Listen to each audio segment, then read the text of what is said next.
All right, perfect. All right, hold on. Let me just edit this video real quick. Put the thumbnail in there. No, this is not made for kids. I learned that you have to say it's not made for kids if you want to have a live chat. Weird. Yeah, because I was doing the backyard baseball stream. I was doing my first one. I was thinking, well, it's a video game I used to play as a kid. I'd make it for kids. Maybe some like 10-year-olds want to watch me play or something. And yeah, then I had no live chat. Weird. All right. I wonder if it's just like to prevent predators and stuff. Oh yeah, definitely. All right, let me just put this in the league chat.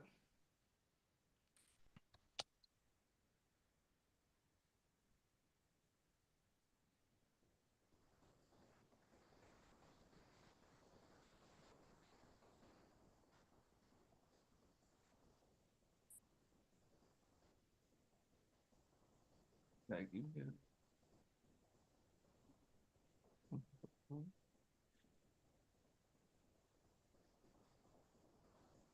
All right.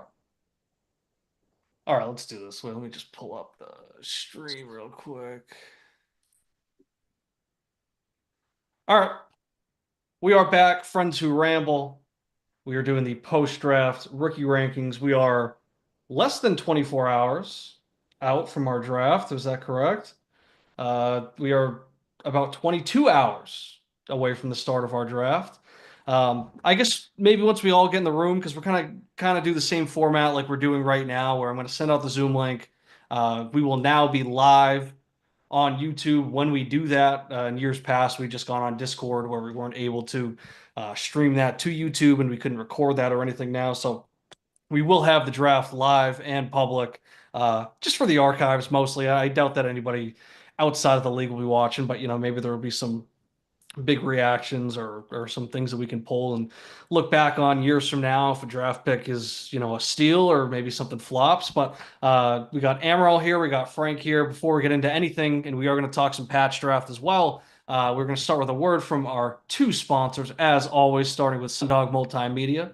Sundog is an online communication and social media company. What started as a personal tool has since evolved into something much bigger, allowing users to communicate, research, and discover things that impact their lives and daily decisions. Sundog will collaborate with you to build and execute a modern yet nimble social media strategy by utilizing innovative and traditional media principles. Sundog is also a proud supporter of the Stop Soldier Suicide Foundation. You can follow them on Instagram at sundog underscore multimedia. That's Instagram at sundog underscore multimedia. Brains, brawn, and true professionalism. That's easy peasy moving and service. Muscle for hire, moving assembly errands. You name it, they will do it. Easy peasy is a multi service team. If you need something, just ask. All right, gents, as we discussed, or as I mentioned in the preamble to everything, we are now 22 hours away from the start of our rookie draft. As it stands right now, none of us have first round picks. I believe I have the first pick on the board of the three of us at 2-3. Amaral, you did have the fourth overall pick. You traded that away in your deal to acquire Saquon Barkley. Frank, I don't think you ever had a shot at a first round pick because by the time you got in, McMorrow pretty much owned all of them. And then the other two or three were already spoken for. So I could we have are. picked one in that draft thing. What's that? Well, yeah, you grabbed, but why? You grabbed like a next year one, right?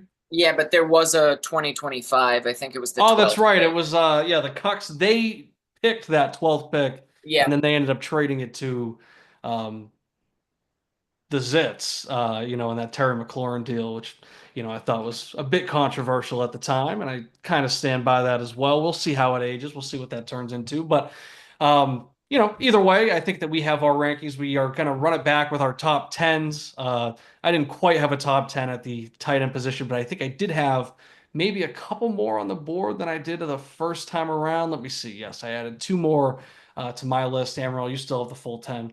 But yeah, we're going to go back around with our rankings. And of course, not all of those players at every position are going to be first round picks either. And, I actually think what, Frank, you have a couple second rounders. Amaral, you have a couple second rounders.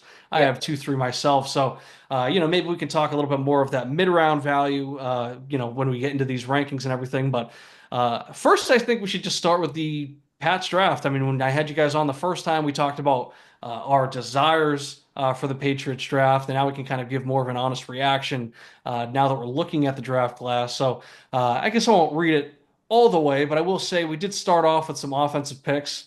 Our first four picks were offensive. Of course, Will Campbell, who I think at the time of our last call, we had all kind of accepted the fact that that was likely who our pick was. I think we were maybe holding out hope that maybe Travis Hunter would fall to us at four, maybe Abdul Carter. There were, a little speculation that if somebody was going to fall, he would probably be the one to be there for us at four. Of course, it went pretty chalky. The first four, actually the first five, because Mason Graham ended up going fifth overall after all, even though there was a lot of speculation that he might be one of those first round droppers. But we got Will Campbell.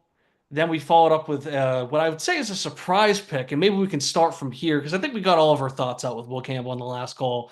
But we can start with our second round pick, Travion Henderson. I had spoken about how I really wanted to use a day two pick on one of these running backs. This was definitely not what I was expecting. I mean, for me, it was a pleasant surprise. I was thinking maybe like a round three pick. That's when we'd start to look at it, whether that was trading back from that second round or maybe a late second rounder. Maybe we were going to use those thirds to trade up and go and get a running back, but we ended up just taking Travion Henderson 38th overall. He was the fourth running back off the board, right? Because Quinshon Judkins actually ended up going above him. But I don't know how we're feeling about that one. I think Frank. I mean, I saw your reaction mostly on Twitter. I think Amaral, we did talk about it a little bit. Definitely a surprise, like I was saying. I was very pleased with that. Frank, I think you might have had your eyes on a couple other guys in that position. How do you feel about the pick now? And do you think that it was the right pick? Are you happy about it, or do you wish that we kind of went a different direction with that? I was kind of lukewarm. Like at first, I wanted Burden personally. But with the way the draft played out after, and we got like Kaya, I didn't think Kaya Williams would fall to 69. So getting him there, I feel much better about the Henderson pick. Um, I like the pick a lot, to be honest. There's a couple guys if personally I might have taken ahead of him, like Burden or a couple defensive players, like the kid from BC. I always forget his name. I think he was still there. I forget the only BC kid I could think of. I know who you're talking about. I The can't remember edge his name, but rusher. yeah, but the only BC name that Ezraku. I know is Yeah. that what's his Yeah, name? Ezraku. Ozzy Trapillo or Trapillo. Yeah. That was a BCI. guy. Yeah, that was a guy I was really into in the process as well. But yeah, I mean, I'm pretty happy about it. It's one of those things, right? Like I was saying, at four, right? Like, okay, like yeah, we probably shouldn't go Ash and Ginty, but at the same time, if we did pick them, I'm absolutely not going to cry about getting a guy of that talent level. And I kind of feel the same way here, with Travion Henderson at 38, where yeah, I mean, I wanted that day two running back. This was definitely not what I expected, but. I mean, looking at the board, I'm like, fuck yeah. Especially knowing that we ended up getting Kyle Williams in that third round. But I was like, fuck yeah. Like, I mean, that was my RB2. Spoiler alert, he still is. But I like him a lot. I mean, I just think he's a beast. I know that his blocking highlights were going around after we drafted him. And yeah, I mean, he's also stepping into a pretty nice situation as a rookie back where he doesn't have to immediately step in and be, a lead guy. And I think that this could actually be good in the long run for a guy like Ramondre Stevenson as well, who I feel like as the season goes on, he kind of gets a little bit weaker. And that might not be statistically, it might just be physically as well. But I feel like we've struggled to see Ramondre put together a full 17 as a starting running back. So I think that if we kind of start to ease Travion Henderson in, and I think if he eventually and hopefully quickly becomes the one, I think that can actually work out for Ramondre as well. But we've seen Henderson thrive in a two-headed backfield. So we know that he can work in that type of environment as well. So I'm excited. I mean, Vrabel, he was at Ohio State. He was getting a good look at the kid. So he probably likes him a lot as well. But yeah, I'm really excited about it. Amber, how do you feel about taking that running back there? Definitely didn't see that coming at all. I thought they would address a running back room on day two. I didn't think it would be there, though. I thought receiver and running back picks would be kind of flip-flop there. I loved it immediately just because this offense needed playmakers. They needed some juice. They needed home run threats, and they got that with Henderson. Like you said, we all kind of expected Campbell to be that top pick there.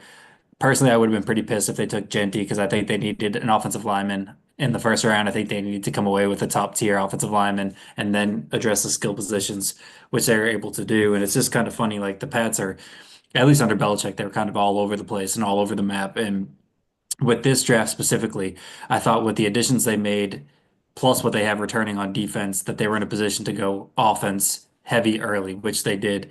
And I actually, I put on Twitter like I'm hoping that the Patriots come away with Will Campbell, a running back, a receiver, and an interior offensive lineman with those first four picks on the first 2 days. And they actually did those four things. They Yeah, addressed those four exactly. holes. So I was pretty pleased with that. I think overall through those, we'll get into the entire draft here as we go along, but I think those first four picks specifically, I thought they really nailed all four of those. Yeah, and moving on to those third round picks, we got Kyle Williams, and then we got Jared Wilson, a center out of Georgia. Um, I was saying this about what's his name now, Walker, the Georgia, the edge rusher. But when there were rumors about us trading back in the first round to get him, I was kind of saying the same thing where it's like, maybe it's not the high end talent. I do see the ceiling with him, but I just think that drafting Georgia players is a good idea. We've seen Philly kind of build their team by doing that and really filling out their roster by just grabbing any player that was on some of these really good Georgia teams.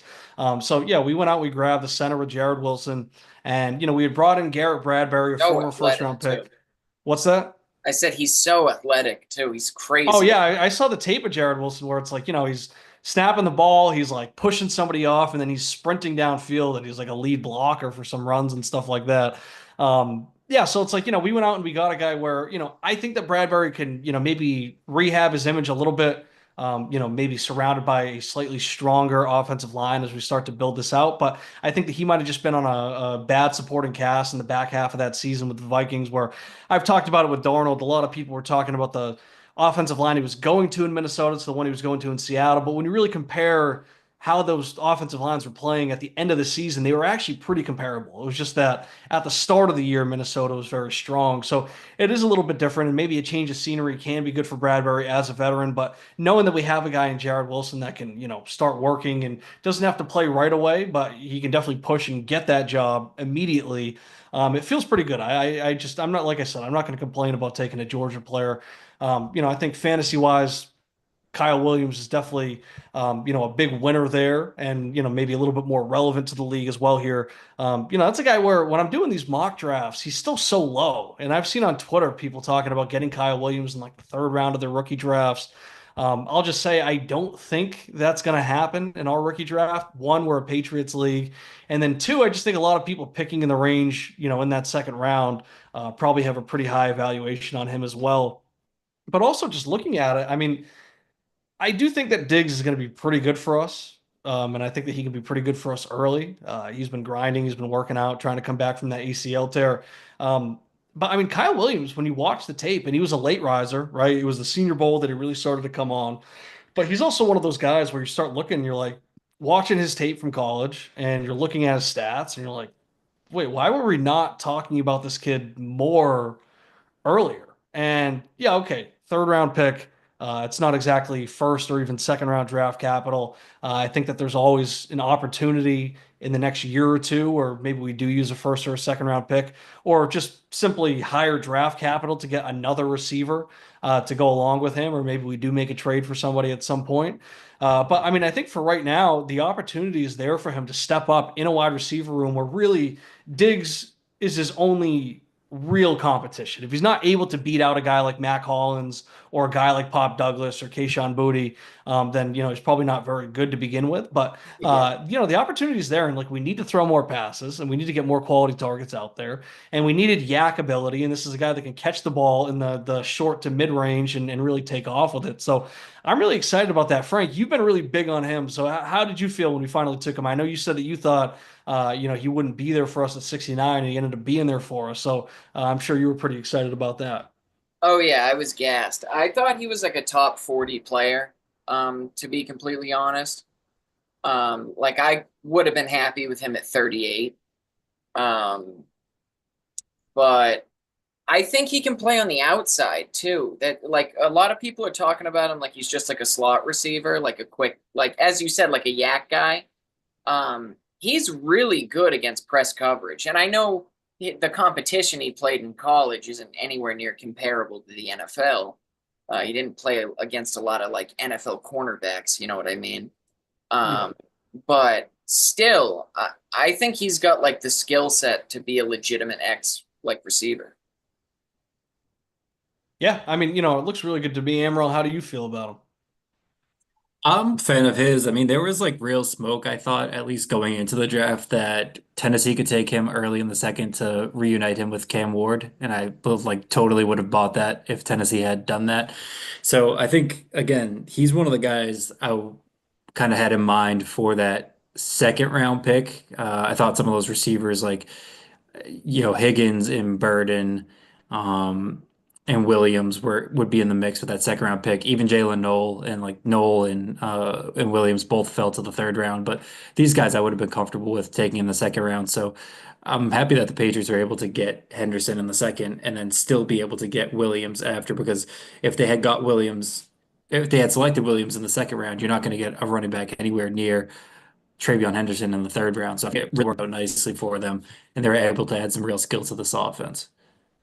Yeah, I'm also glad that we grabbed the running back early too. I mean, I guess you could make the argument that so many guys ended up falling to day three, but um, it definitely did perk my ears up a bit to see that many running backs fall to day three. And I think we might have all been talking about it a little bit, but it was just strange. And I think definitely a large part of that does probably have to do with one, there being a tier break from sort of these more higher end running back prospects and just thinking, well, why use a pick on a running back here when I can probably wait way later and get somebody that I think is fairly equal.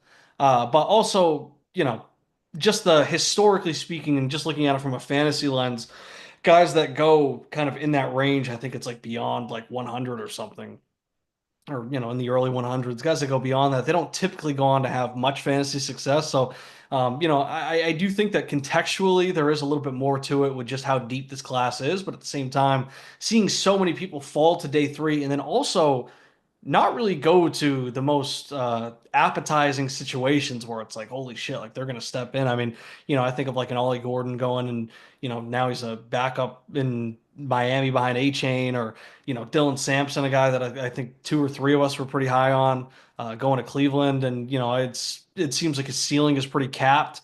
Even though I do think he could have an interesting opportunity there. But yeah, just seeing that many guys fall to day three was a little bit shocking. So I am glad that we used the early pick to grab that running back and kind of get one of those more high-end prospects, and especially a guy that I thought so highly of with Henderson being my RB2. But all right, moving on to day three. Was it all? Did we do all? Not all defense. We started off with defense, so we went uh, safety, Craig Woodson, Josh Farmer, D tackle out of Florida State, Braden Swinson, and then we took a kicker, a tackle, and a long snapper. Um, oh yeah, and then we took Kobe Minor, right? That was Mr. Irrelevant. We had that bizarre tweet from the Patriots account where Yeah, the A minor. yeah, that was one of those where, I mean, one, it was definitely tweeted by a white person. There's no doubt in my mind. But also, it's just like if you know what the lyric is, you have to know what the context of that is.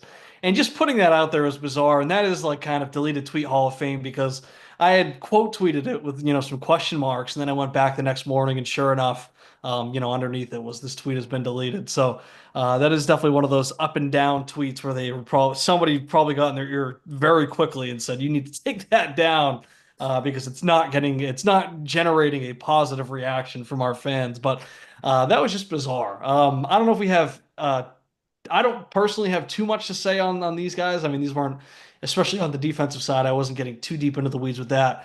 Frank, can you talk a little bit about this Braden Swinson? Because I know that you were really excited about that pick.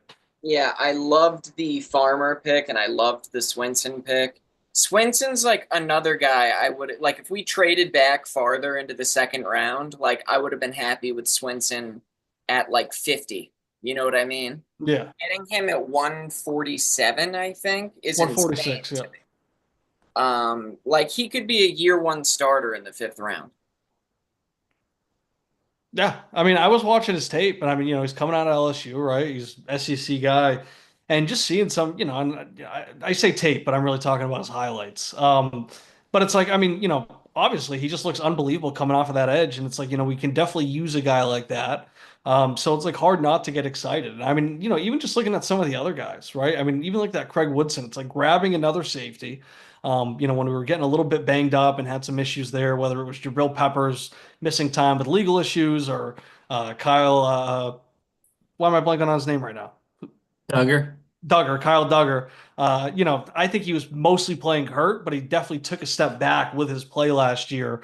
Especially There were definitely some questions when we were talking about that part of the secondary. So grabbing another piece there, I think was very good. And, we continue to add on to the secondary, in this offseason. So I'm pretty happy with that. I mean, those are guys where, I can't pretend like I have like a vast knowledge of what they're bringing to the table, but just from what I was seeing after we made those picks, it just felt like we were getting, really good guys that could kind of fit in and, really compete from day one to try and be contributors for us.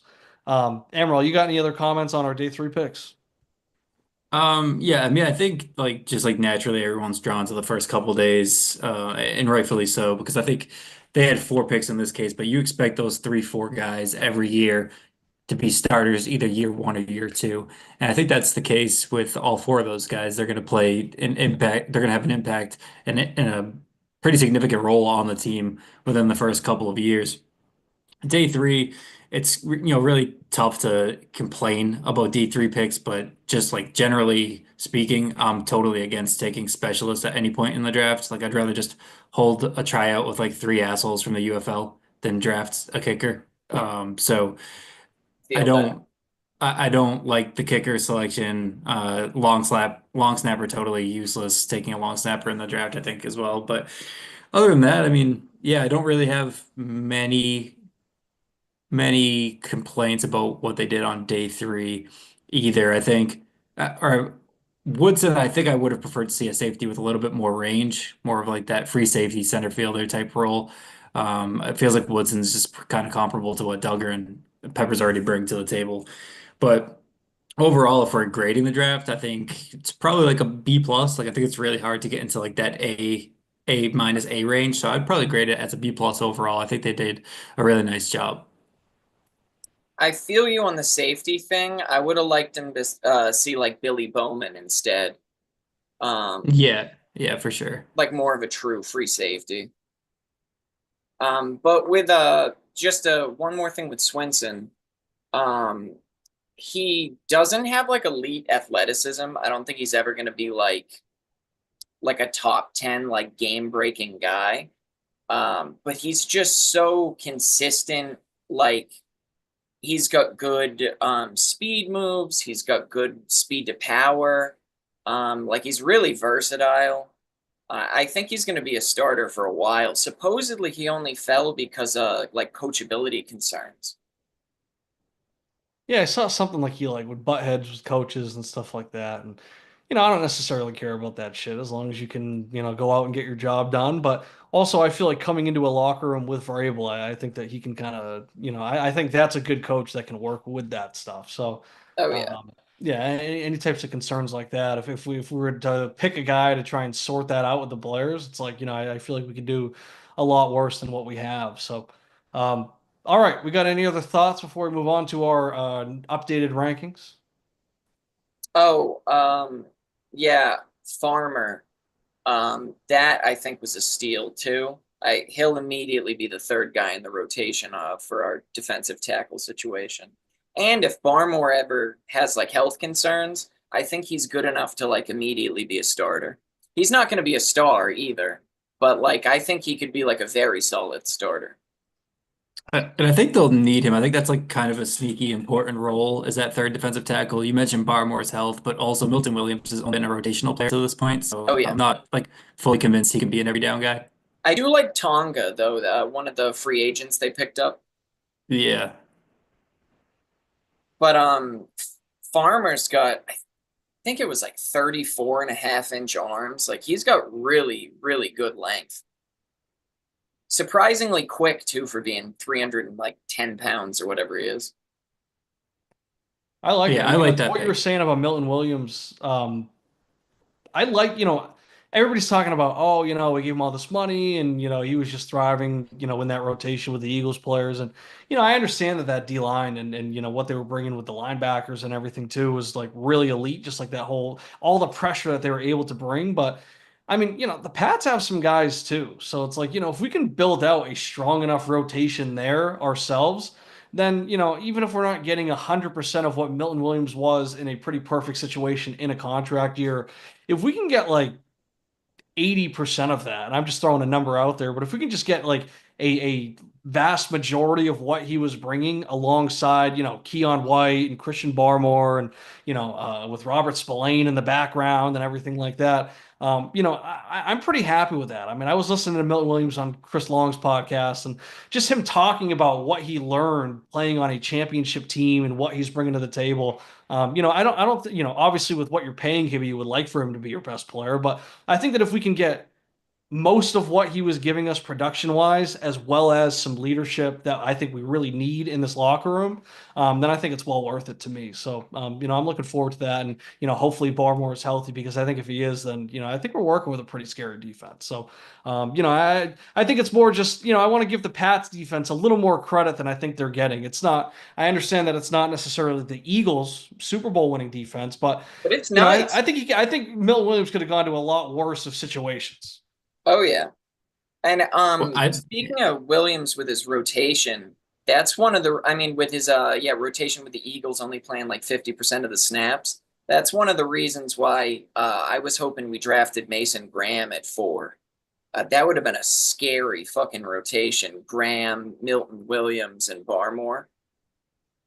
Yeah, it would have been pretty sweet. Especially because Simmons fell to 31. We definitely could have traded up for him. Yeah. All But right. I'm still happy with Campbell. I'm not complaining or anything. Yeah, and I like the attitude. I like the attitude. I like the energy that Campbell brings too. I mean, he's like a big oaf. But like just him talking and just like listening to him talk about how he's like willing to die for his quarterback. I mean, he Yeah. dates Garrett Nussmeier's sister. So it's like, just thinking about how, he definitely was like, what, I'm protecting my brother-in-law and how personal he probably took that job.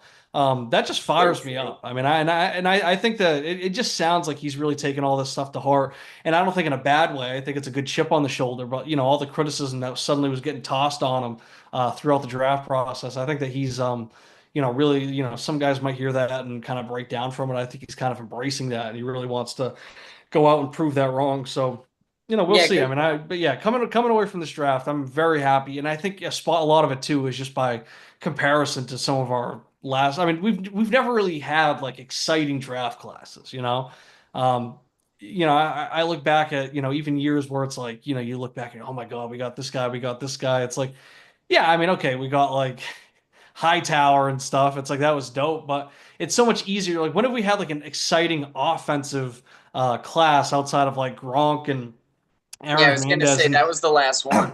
even that, it's like, I mean, one, back then I wasn't like totally tapped in on college stuff.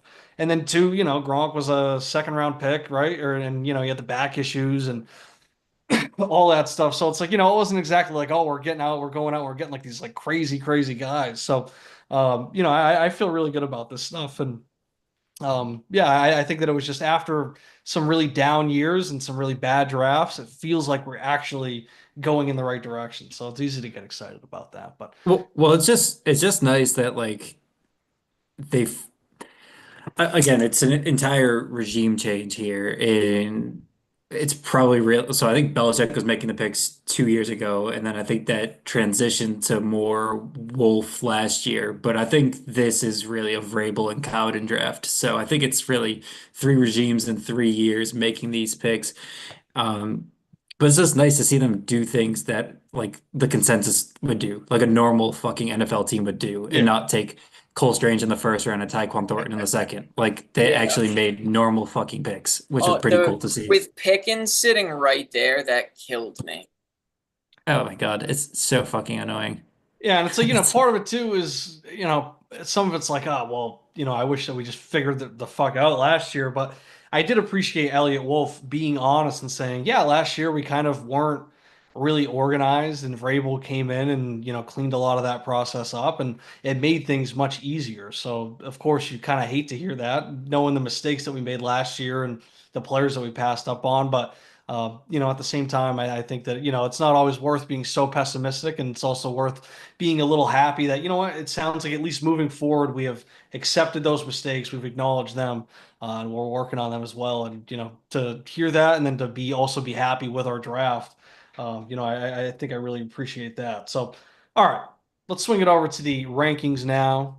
Um, one last thing about the draft. I read somewhere that the reason that they liked that particular safety is they have last year and the year prior, they've had so many like miscommunications as like really their main issue with their secondary.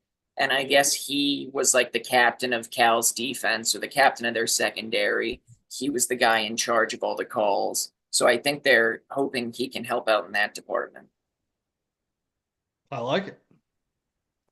All right, Yeah, I think that seems to make sense. let's see. Let's see. Okay, you can And see. yo, I'll be right back. I'm gonna run to the bathroom real quick. Yeah. All right, let me make sure I got the screen right. All right, we're good. Zoom in. Oh yeah, look at that. All right, we'll give Frank a second.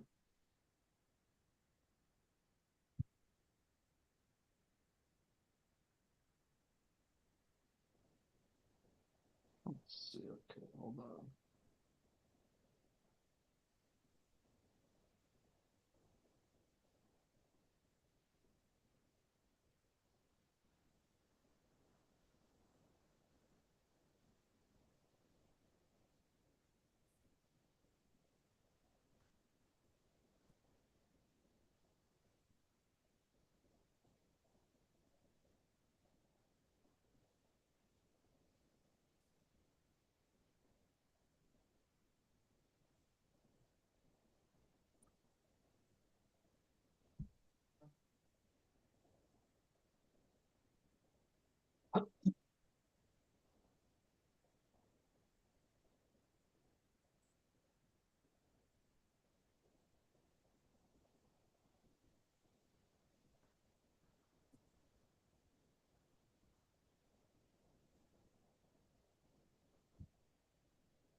Oh boy, Steph Curry out. Yeah. I have the game on right next to me. That what an absolute fucking slog this thing is. Hey, you know, let me put that on the big screen in front of me. Oh God, man. Oh boy. Okay.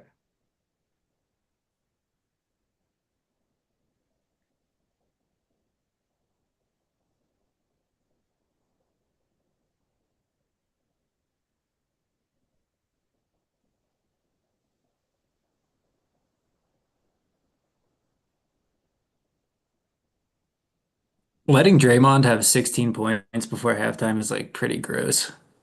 Oh, it's awful. I saw what he has four threes or something. Yeah. That's unbelievable. Does Ant still have zero? He did, yeah, he's 0 for 8. That's Sorry unbelievable. about that. No worries, no worries. All right, let me just get this game on in front of me. Looks like Naz Reid is hurt now too. He's holding his ass. Somebody get hurt? Steph Curry's out Curry's for the out for the game. game now. Damn. And it looks like Naz Reid just hurt his ass too. All right, we ready? Yeah, I'm good to go. All right. So yeah, we'll just start. We'll go quarterback, running back, wide receiver, tight end in that order. I just have a few bullet points that we can kind of cover. Like I said last episode, I don't think we really need to go 1 through 10, top through bottom, all three of us. We can kind of just call out some discrepancies. And I think especially at this point, we can talk more about risers and fallers. The first one I think we should definitely start with, it was the hot topic of the draft. But also I'm looking at it now and I see that you guys Amaral, you changed one spot on him. You dropped him one. Frank, you did not drop him at all, though you did have him ranked in the middle to begin with. Is Shadur Sanders. I had him ranked fourth in my pre-draft rankings. I have now bumped him down to eight. I will say in my initial rankings in this tier, I had them as more of guys where, um, I saw the ceiling, but I just didn't know how I felt about them getting to that ceiling. It was almost like kind of the same if for any viewers that might remember my wide receiver rankings last year, I had Xavier Worthy as well as Malachi Corley in the same tier around, I think, my wide receiver five and six.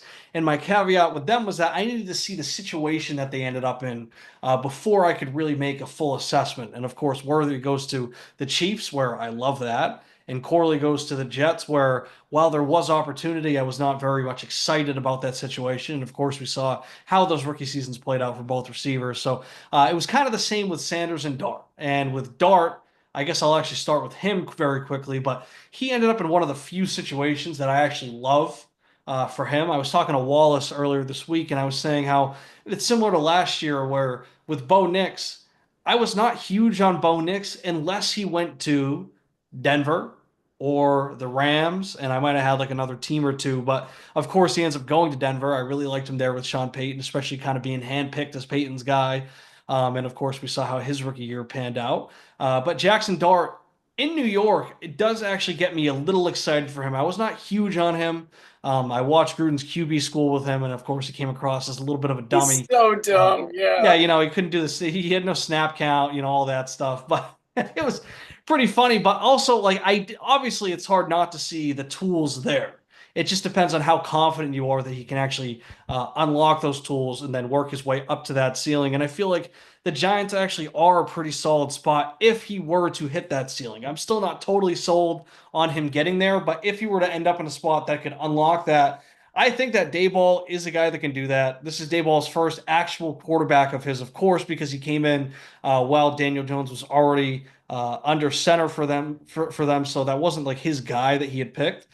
So to me, this is kind of a last chance for Dayball. Are you going to make it work? I was listening to McShay with Russillo after the draft, and McShay is really big on Dayball still being one of the premier offensive minds in this league. And I thought it was funny because he was giving the same praise to Lane Kiffin in college football, and of course Jackson Dart is going from Lane Kiffin to Brian Dayball. So that definitely caught my attention. But yeah, I mean, I just feel like, I'm still a little bit skeptical of Dart. I bumped him all the way up to my QB2.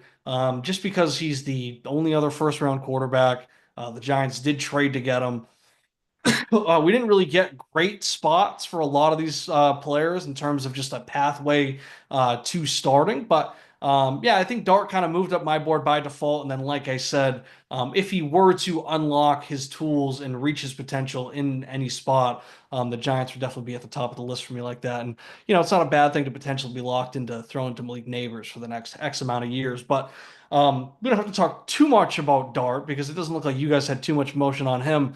Sanders, though, like I said, was the big story of the draft. He ends up falling all the way to the fifth round. He goes to the Cleveland Browns, which is not ideal. And then he's also the second quarterback the Browns actually selected. Um, I just like I'm skeptical. I mean, to me, I was already skeptical going in. I was surprised that I actually wasn't the lowest on him, putting him at 4 and Frank had him at 5. But I just felt like that was really the league speaking to kind of what they saw. And it's not dissimilar to what I was seeing, but maybe it's a little more extreme. I mean, I did not think that he was a first round player. I was skeptical on using a second round pick on him. Did I expect him to fall to day 3 and, the fifth round of all spots? No. But just seeing him come in and not really be in that ideal of a situation, both team wise and then just depth chart wise. I understand that it's not a murderer's row ahead of him on the depth chart, but just the fact that he's coming in and he has to compete with Dylan Gabriel, who they used a third round pick on. And Joe Flacco has proven to be a stable enough veteran, and maybe he can be a tank commander for them, or maybe Kenny Pickett as a former first round pick and kind of revive things, in this next stop. But I'm not sold on Shador right now. I wasn't sold on him prior. I like kind of how things shook out for Will Howard and Jalen Milrow, all things considered. Uh, Shuck, right? I believe that is the what I've come away from the draft knowing is that I believe his name is It's Shuck. Shug? And that's how they were saying it on the draft. Oh no shit, I always thought it was Shug. Yeah, and then but those are guys that I feel like they have clearer pathways. Ewers and McCord, I like the situation that they're ending up in as backups. But yeah, Shadur, I'm just totally turned off of him right now. I'm not into it. You guys didn't move him too much. Amaral, you had him the highest at 2. You have moved him down to 3. How are you feeling after that slide? And I guess I'll pass it to both of you, but we'll start with Amaral. Why do you still have him so much higher than some of these other guys? Is it more just that you're not into the rest of the board? So I still think he's the second best quarterback in the class, just from like a pure quarterback perspective, taking fantasy out of it. And then for fantasy context, like I just think this quarterback class overall, it sucks. Like it's not as bad as the Kenny Pickett draft because at least there is Cam Ward there, who I think will be a good pro. But the rest of the class, I just don't think is good. There's nothing really attractive about any of these names or any of the landing spots other than Ward and Dart. I think Sanders, like, it's a crowded quarterback room, but it's not very talented. Like you have, whatever 80-year-old Joe Flacco, Kenny Pickett, and Dylan Gabriel. Yeah, it kind of Um, sucks. it's a bad quarterback room. So I think there's like a decent chance Shedeur starts games as a rookie, even as a fifth round pick. Like I think there's a decent chance he ends up starting some games just because of how poor that quarterback room is. So I thought that was a pretty easy pathway to starting games. Like maybe Milrow is able to start some games if like things go south with Darnold now that he's away from the O'Connell environment with those weapons. Um, Will Howard, I guess, like I just think again, like Will Howard and Tyler Shuck, like I think Shuck, I'm just like totally against every prospect that's gonna be 26 before the first month of their rookie season's over. Like I just don't think there's any upside there. I don't think he's very good That's anyway. fair. I do like Will Howard. Like I think Will Howard is like going to have a long career as like a very good backup in the NFL, but I think there's a better chance of Shadeur starting games and producing for a longer period of time as a fantasy quarterback. The caveat here, though, is that I don't think any of these quarterbacks are going to be good other than Cam Ward.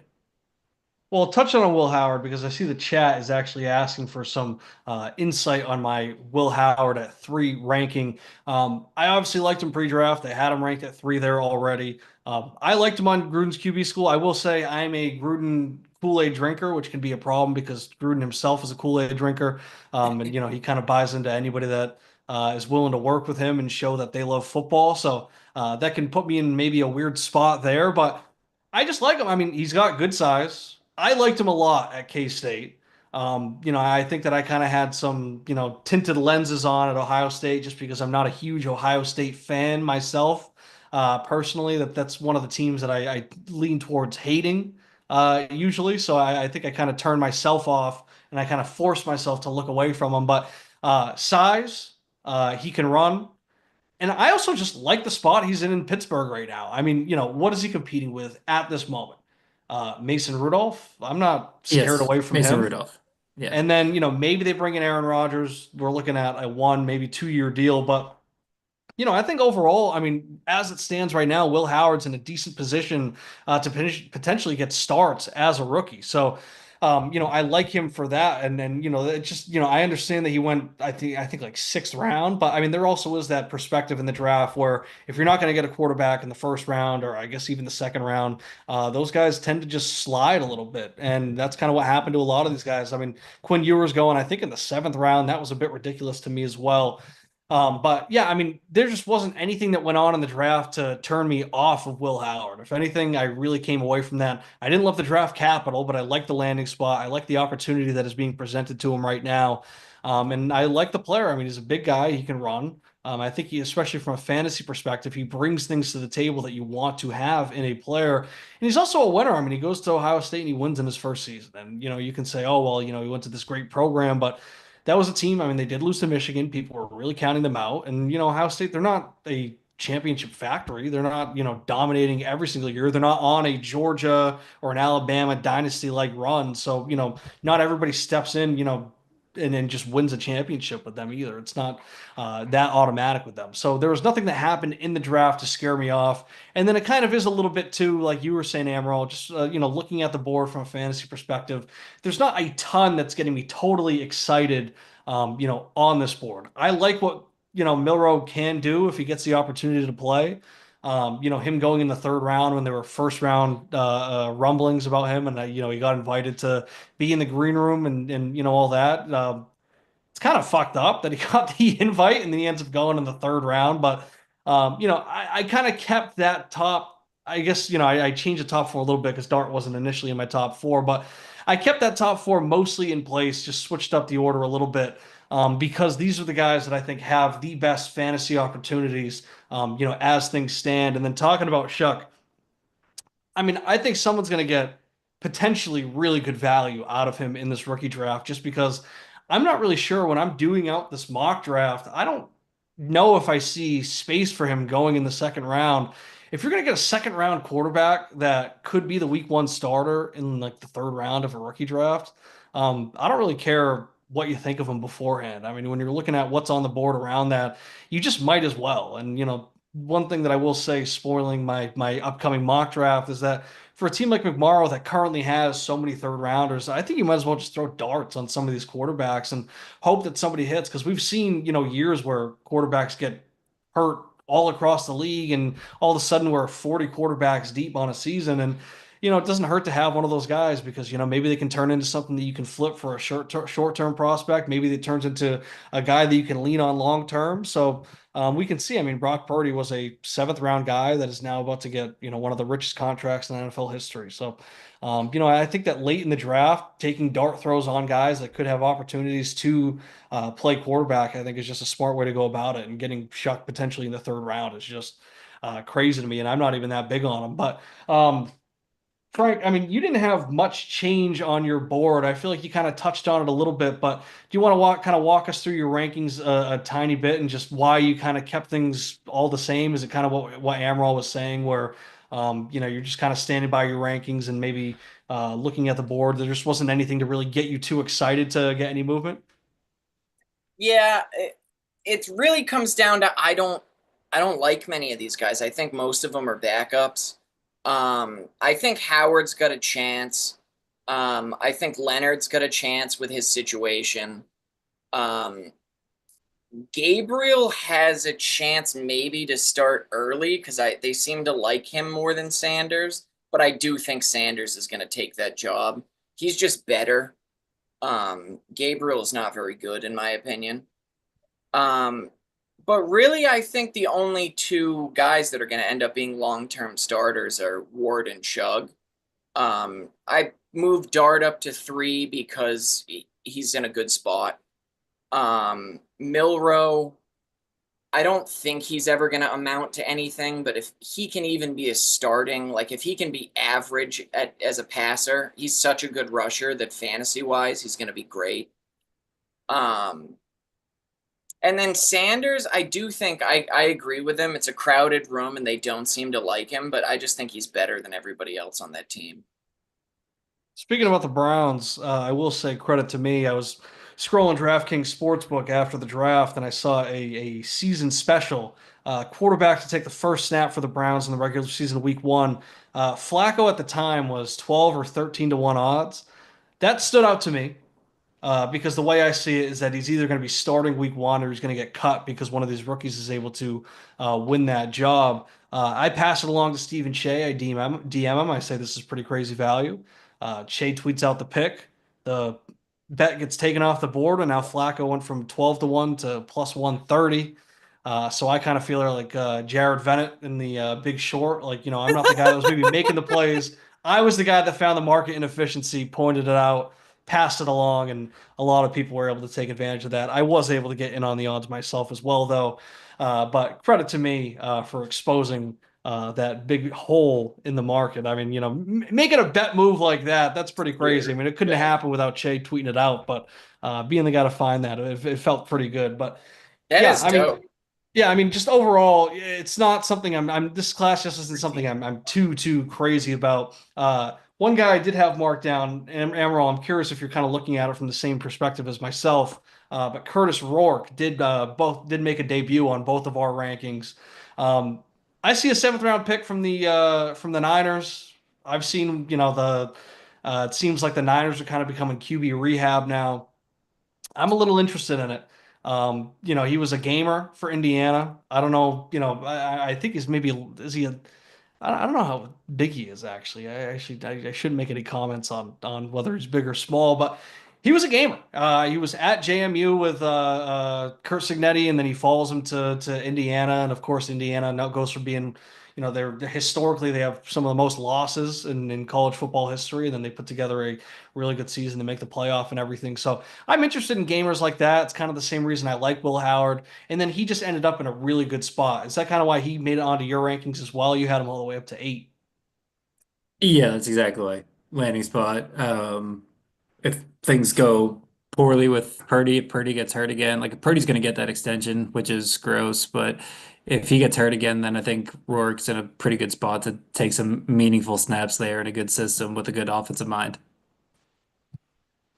Yeah, I like it. And, I kind of the same thing with Kyle McCord. I dropped him a little bit, but, he went to Philly. I just feel like Philly, they like grabbing these guys. They like trying to develop some people. And, we'll see what that turns into. I mean, Jalen Hurts has dealt with some injuries. He's only missed, a game or two at a time. But, maybe Kyle McCord can kind of turn into something. He was a really good passer last year. Maybe he got some unfair blame at Ohio State, though he wasn't perfect himself. But I mean, I'm definitely interested in guys that are going to these good teams, especially if I like them a little bit pre-draft. And then Quinn Ewers as well. That's a guy that I found interesting where, it's just kind of worth investing in. I understand that, there were some questions about, his playmaking and, his tools and that type of thing. But him dropping to the seventh round is a bit crazy. It seemed like his agent was maybe making up a story about like he had too much name value to go earlier in the draft, something like that. Yeah, that feels like pure agent speak. Like, yeah, they actually said he was too good to get drafted earlier than the seventh round. I don't know how much I buy that, but him going to Miami, I mean, I like Tua. I do think that Tua gets unfairly shit on. I don't think and my argument was never that Tua was this elite quarterback, just that I think he's better than shit. And when he's healthy and that team's clicking, then he can definitely deliver there. But there's no denying that he does have the health concerns with the concussions, and that's something that can really just one take you out of a game, but also at this point where the NFL's at, that can just end your career. So you were stepping in as the backup there. I think is very interesting. I think that could be something where I would not be surprised if we saw him starting a few games this year, just due to what we've seen from two of the last couple seasons with his health. So. I think that there's plenty of value on the board. I don't know how high I'm reaching to grab any of these guys, but like I was saying, as a spoiler, and I guess it's not too much of a spoiler because I don't know if I'm going to be doing a 3 round mock draft tomorrow right before the draft. But if you have a bunch of dart throws later in the draft, I'd be looking at grabbing these quarterbacks just because of some of the opportunities that could arise. But I'm not going to invest too heavily, in them unless I have kind of that freedom. But all right, let's move on to the running backs. One last thing. Yeah. Um, well, actually, I guess kind of two quick things. One, I would like to put Ewers ahead of Leonard now that I think about it. I forgot he went to the Dolphins. Um, but second thing was I really do think Shug is going to end up being the steal of the draft tomorrow. Yeah, I mean, like I said, I'm kind of looking at it, and I mean, you do have second rounders in the middle. You do have picks in the middle of that second round, so maybe you like him enough if he's at the top of the board when you're on the clock. But just looking at it, I'm like, I don't know if he's gonna go in the second round. But then also just the fact that it's a quarterback with his draft capital, and like I said, a pretty good opportunity to be the day one starter in New Orleans. It just feels like at some point it's going to be absolutely insane value. So I'm very curious to see how that plays out. All right, the running back. Oh, So and actually one last thing about Shug too. yeah. He is old as shit, but he has less like starting snaps than Ward, Sanders, Dart, Gabriel. I think he's got even less than what's his name? The Bama kid? Miller. Milrow. Yeah, Milrow. He really hasn't played a lot due to three pretty severe injuries. So I mean, he's definitely got an injury worry because I think they've all been broken bones, which isn't great. I mean, maybe he's got like bone density issues or something. But but what was I saying? I think he's got like a lot of room for improvement still, where like most of the time a 25-year-old rookie, like like last year I was shitting on Bo Nix because he's old and he has so much experience. I don't think you're gonna get much more than what you already have. Shug, I think there's room to develop him still. Yeah, I just think it's hilarious. Like he's older than Trevor Lawrence. Oh, it's insane. It's insane. I knew he was 25. I didn't realize he was going to be 26 a month into the season. Well, what was it too? I Yeah. mean, he was like coming in for backup snaps when Justin Herbert was at Oregon. Yep. Yeah, that's pretty crazy. All right, on It's to the running back. talented though. Like him and Ward are the only two quarterbacks in this class that like have the physical tools. Oh yeah, definitely. I definitely see what you're saying there. Um, All right, Frank, I'll keep you on here because after we had done the pre-draft rankings, you were talking about how you seem to have a bunch of regrets with guys you felt like you missed on with your running back rankings. Just, maybe guys that you didn't include in your list, maybe guys that you wanted to put a little bit higher or anything like that. One thing that jumps out to me is that you did move Judkins up from 5 to 3. But also, maybe to start with that, but then also just in general, what were some of the regrets that you had coming off of that rankings episode, and what do you feel like you did to kind of rectify those? So I think I did Samson a little too high. I think I should have done Judkins over Johnson. Um, I think I probably should have kicked Neil down one and done Tootin over him.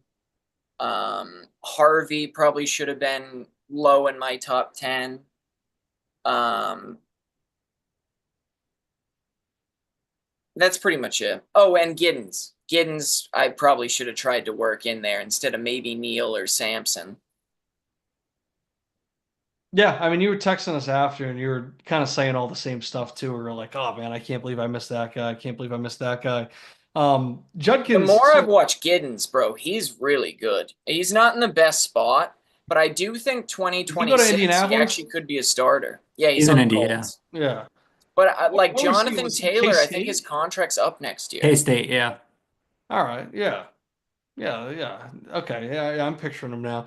And yeah, I mean, Taylor, he's dealt with some injury issues as well. So, he's not always, playing with a clean bill of health. So, we've seen in the past couple of years, Indy had to lean on these backup running backs. So, he definitely could be in a prime spot for some good opportunities. And really, any running back that's on a roster is worth, using a roster spot on in a dynasty league as long as, the roster limitations do allow for that.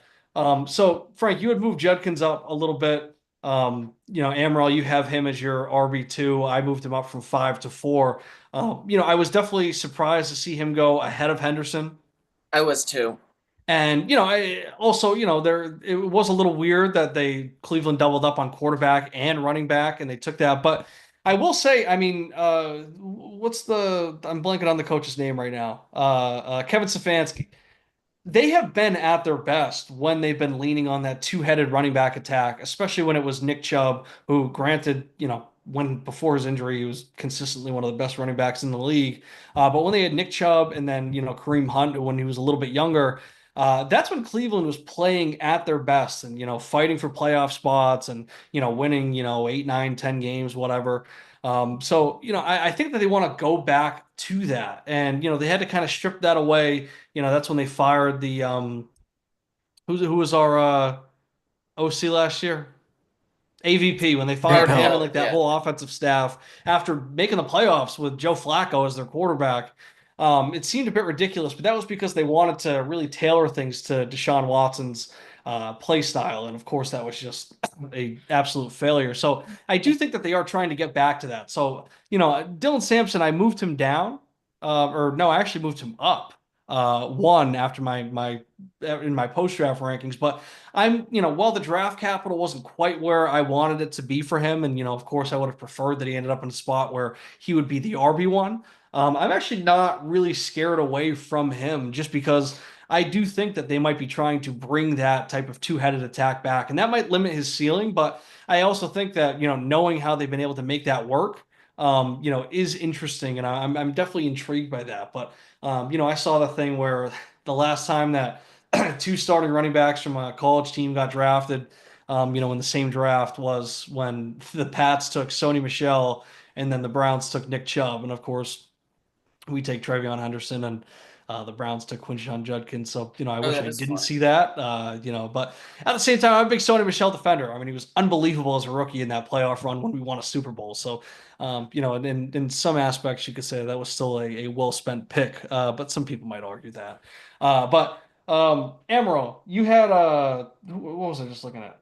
You kind of went more towards a consensus in your post-draft rankings, where I feel like you were way different. You went kind of totally on your own with that pre-draft rankings, and then your post-draft rankings look way more towards more of the pre-draft consensus, and they look a little bit more like what I've been seeing online as well. What kind of brought you back from where you were at to start? Was it just the draft capital and how that played out?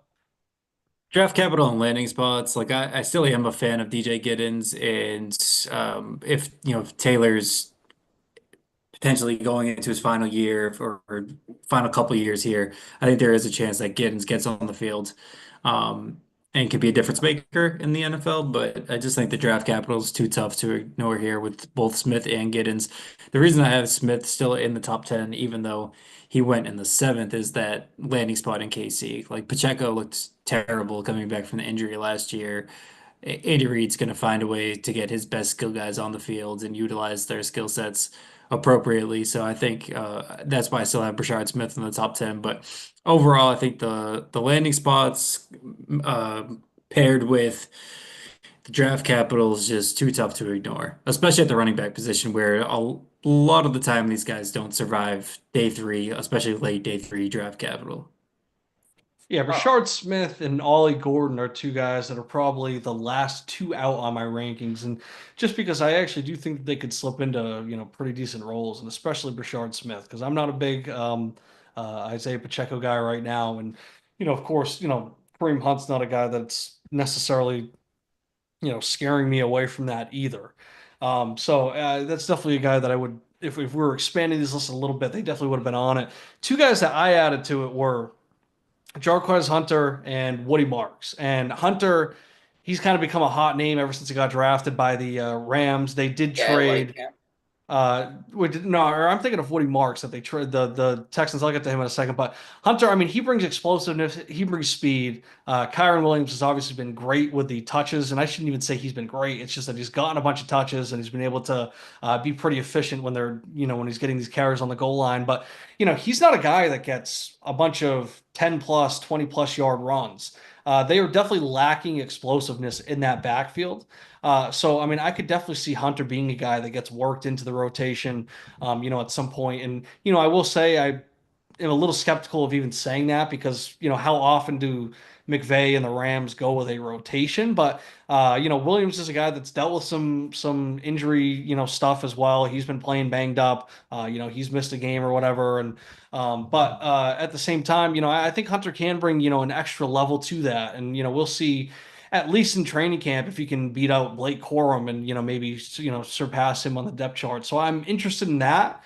And I'm also interested in Woody Marks. I do not think that that was a play that really spoke to how they feel about Mixon, at least for this year. But of course, they do need to plan for the future, considering Mixon's a 28, 29-year-old running back. I feel like this was more of a move to try and replace Dameon Pierce, who has not really been a fit with Houston ever since D'Amico Ryans took over.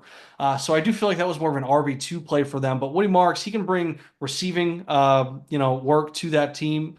He can be, and I think Mixon's an underrated receiving back, but this is a guy that can come in and play on third down, especially or maybe two running back sets if they want to give some different looks. But also they traded day two capital from next year to move up and get him. So to me, that says that he's a high priority player for them in the draft.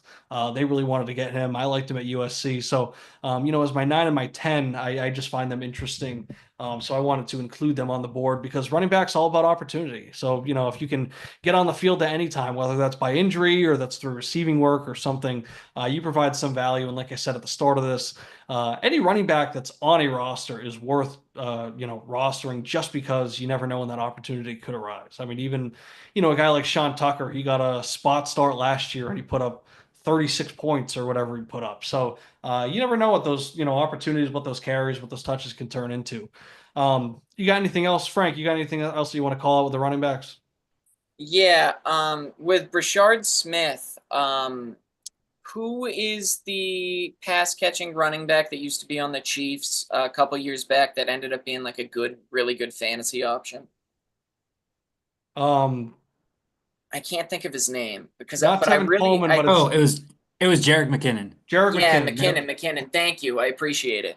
I think Smith can really fall into that role, and like even if he's not getting a ton of like actual carries, even if like Pacheco doesn't fall off, I think he's going to catch a lot of passes out of the backfield.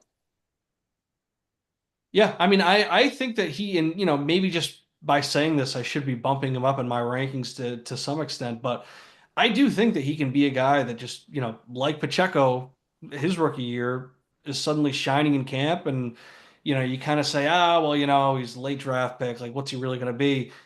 And then you realize, well, shit, I wish I just used that one fab dollar to pick them up when I had the chance because they ends up being an absolute steal. So I think as soon as week one, like, Rashard Smith is a guy that we can see kind of getting that. I mean, Pacheco's one guy, the white guy that they had, or that they still have, who Carson was it last Steele. year? Carson Steele. Carson Steele. I mean, he obviously didn't get a ton of Oh, I touches over the forgot course of about the year, him. but that was a guy that they were working into the rotation early. So it's like Andy Reid's not afraid. If you can contribute on the field, Andy Reid's not afraid to give you a chance. And again, just to reiterate that point, if you're a running back, that's all you need. So Brashard Smith is definitely a guy that I'm keeping an eye on, and I'm going to be interested in. I see late in that third round, or we'll see what that turns into when we get to the fourth round, and the what would have been undrafted free agents. So. We'll see. We'll see what that can turn into. Amaral, you got anybody else you want to talk about? Nobody else I want to talk about. Just quickly, Jarquez Hunter, Woody Marks. I wouldn't be surprised if one of those two guys turns into or has like a Chase Brown type ascension in year two, where they're clearly number two on the depth chart in year one, and then year two things fall right for them for whatever reason, and they finish as like a top 15 back. I think that upside is in play for both of those guys. Yeah, and I mean it could be kind of like a Blake Corum situation last year where so many people are rushing to get Corum because they think that the Rams just want to replace Kyron Williams, and then you realize no, Kyron still has a starting job, but he still gets that. But I mean, Kyron Williams, you just have to look at the profile, you have to look at the draft capital, and after so many years, you do have to throw the draft capital out the window. But I mean, this is what a day three back, and he's in year three now, year four now. But he's getting to the end of his rope in terms of contract, and then just what we know about running back shelf life. And I think if you watch him, and like I said, with the explosive stats, they just aren't there for him. Even if it's not a guy that takes over as the starter this year and surpasses him, it's at least worth trying to invest early in what the replacement's going to be because we've seen what Sean McVay does, where he can just move on and move on to the next guy. It's kind of next man up. Like once he feels like he's gotten everything out of a guy, so it's kind of worth trying to just throw a dart and hope that that's the next guy up. Because Corum didn't do anything last year to show that he is that guy yet. So I feel like it's still very much an open competition. So, Kyron Williams might still be a top 10, top five running back this year, but, at some point you got to figure, he only has so much left in the tank. So, I think Hunter, with his explosiveness, it's definitely worth throwing a dart at. So, yeah, I'm seeing if there's anybody else that I wanted to talk about. I don't think so. I mean, RG Harvey, I will say, I mean, he was probably the biggest winner value wise of the draft. Just the fact that he ended up being a second round pick. I think he went way above expectation. It sounds like Sean Payton really loves him. I do think the Broncos were maybe looking into trying to trade up in the first round to grab one of those top guys, and they obviously weren't able to do that. But I do think that RJ Harvey was very much a backup plan for them. But going into it, I don't think he was like an elite receiving back in college, but I will say, Denver loves to target those running backs. So, just as far as opportunity goes, you have to bump him up. He's going to be stepping in. He doesn't have much competition in that backfield. I'm still holding out hope that maybe him and Estime can be like a Mark Ingram, Alvin Kamara light type deal. But I'm not very hopeful with that as an Estime shareholder. But yeah, I mean, I definitely find RG Harvey very interesting, and I think his value has just skyrocketed because of it. So, all right, let's move on to the wide receivers. I have a one question about the running backs for you. Yeah. With Dylan Sampson, I know you were talking about him potentially being in like a 1B role with Quinshon Judkins. You're Yeah. not worried that like Ford might be that role?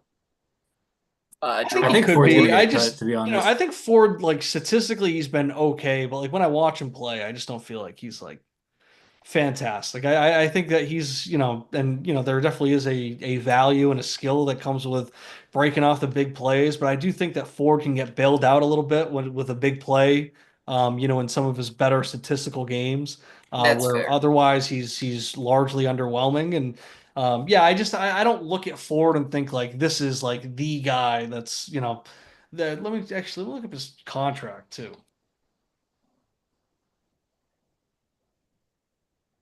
Yeah, that's a good point. He's actually probably up soon. Yeah, I think he signed he signed a 1 year deal, so he's a free agent after this year as Oh, well. no shit. I didn't even 26. realize that. Yeah, he's 26. He's less than a $2 million cap hit, so there's also not like a huge commitment, from the Browns there either. So, Sampson, I think was he a fourth round pick? Yeah, Yeah, fourth. pretty I mean, early that's not fourth too. the most ideal draft capital, though I said, like I said, with the context of how deep this running back class is, I'm kind of expanding that window just a little bit because I do still think like, a lot of these guys are extremely talented. So I'm not going to write them off just because they're day three or fourth, fifth, sixth round picks. But yeah, I mean, I think that his ceiling will probably be capped a bit just because he's going to be going up against Judkins at least in terms of touch competition. But I think I hold out hope for, Stefanski going back to that two-headed attack and Samson being that second guy. But That makes sense. all Probably right, not as big of a worry as I initially thought. yeah, yeah. But of course, like I would have preferred him to go to like the Cowboys and been the starter there or something. Oh yeah. But all right, wide receivers. One thing that definitely jumped off the board for me, it wasn't. Yeah, I mean, you were already kind of low on him, Frank, or I shouldn't say you were low on him, but you were lower at least than me and Amaral, who I had him third. Amaral had him first. You moved Ibuka down from fifth to seventh. Is that purely just because of the situation he's in right now in a pretty crowded receiver room? Yeah, it's just the spot. I especially it's not just the crowded receiving room. They've got a bunch of guys who like already fulfill that role. You know what I mean? Yeah. With Godwin and McMillan. Yeah, definitely. From my perspective, right? I mean, one, they deny it, but I do think that it does kind of speak on the fact that maybe they're not totally confident in Chris Godwin's health, and that doesn't necessarily have to mean that they think, he's behind schedule or he's never going to be the same after that dislocated ankle. But I do think you have to kind of look at the bigger picture too. And, he's got the torn ACL on his record. He has a dislocated ankle. I think it's worth just saying, well, you know what? We can't always rely on him to just be a 17 game guy for us and always be Oh there yeah. for us. So, if you think he's best player available and you feel like it's not worth taking any other guys, at different positions in that range, and also you don't like the trade back options, I think you can do a lot worse than taking a guy like him. Mike Evans, he's been fantastic. He's one of my favorite players, but he's in his early 30s. He's like 32 now, so I think you got to start planning for life beyond him. But also, I mean, McMillan, he That's was true. great last year. He had 8 touchdowns as a rookie, and he really came on strong after that Godwin injury. But at the same time, I mean, Igbuka's the one with the first round draft capital. If anything, if I was a And he's McMillan definitely owner, better than McMillan. yeah, if I was a McMillan owner, I'd be kind of like, shit. That's where I'd feel like somebody's the odd man out. It would be the third round pick that's only in his second year. I mean, we just see that all the time, right? A team uses higher draft capital on a player and at the same position, and we know how that usually goes. So, I mean, I was a little shocked at first, right, when I saw you had him ranked at seventh, but then I see that you also initially had him ranked at five, so it's not actually that drastic of a drop. But yeah, for me, I just kind of kept him the same because. And I'm also kind of looking at it through the lens of my team too, where I feel like I'm pretty, full at receiver too. So if I were to draft a guy like that, if I was looking receiver, especially in the range of like my picks, I'd just be going who I think is best player available. I wouldn't personally need him to step up and be, rookie of the year right away either. I could wait until year two or even like the old fashioned third year breakout for a receiver. So, that's kind of how I feel about most of these receivers after McMillan. So for me, it was just kind of more of the same and then slightly adjusting based off of, landing spot and, sort of opportunity. Um, Amaral, you had, I keep looking at I know I am looking at the right. Yeah, I'm looking at the wide receiver. Uh, you moved Kyle Williams down two, and then you also moved Matthew Golden from your second spot. This is the one I actually found the most surprising. Fuck the Kyle Williams thing. Okay, I get it. Third round pick, Patriots. We'll see how it goes. You had Golden at two. He ends up being the first round receiver the Packers have drafted in how long? And now you have him all the way down at nine. Can you kind of pull back the curtain and tell us a little bit more about that? I think that's the worst possible landing spot. Like even worse than Abuka going to Tampa. Like that room is so Agreed. crowded. Like I know Christian Watson's hurt and he's been inconsistent, and a lot of guys have struggled with consistency in that room. But they would like to run the ball a lot with Jacobs, and who knows, that might not be a long-term thing. So maybe I'm looking at it more from a redraft perspective, and that's kind of clouding my stance on him a little bit. But they want to run the ball. They have Reed, they have Watson, they have Dobbs, they drafted Savion Williams, they have Tucker Kraft. So there's just like a lot going on there. I think that's the worst possible landing spot for Matthew Golden or for any receiver that could have been taken in the first round. A lot of mouths to Agreed. feed, and I think they are going to spread it around. There's no true alpha there, so I think it's just going to be a lot of like wide receiver three type action going on there. I just like really, I don't think you could imagine a worse landing spot for a receiver than what happened with Matthew Golden. Yeah, I mean, something that I really liked about Golden was the idea of him going to maybe like in Arizona and being the wide receiver two to a guy like, Marvin Harrison, where, I feel like he could be, he didn't have to be the alpha or anything, but, not having a guy to line up across from, quite of that caliber, it definitely does give me a little pause. I will say, so Watson, one, he's currently hurt, he's never healthy, but both him and Dobbs, right, they were the same draft class, right? They They were, both yeah. hit free agency after this season. I'm not sure if they're going to be looking to bring Dobbs back. Jaden Reed, he's got, this year and then one more year left on his deal. He's not a first round pick, so I don't believe that there's any options that they can pick up on him unless they want to tag him. So I feel like that wide receiver room could clear up, sooner than maybe we think. Just looking at it a little bit more long term. To me, it does mean something, right? That they actually used a first round pick on a wide receiver. I do find that interesting.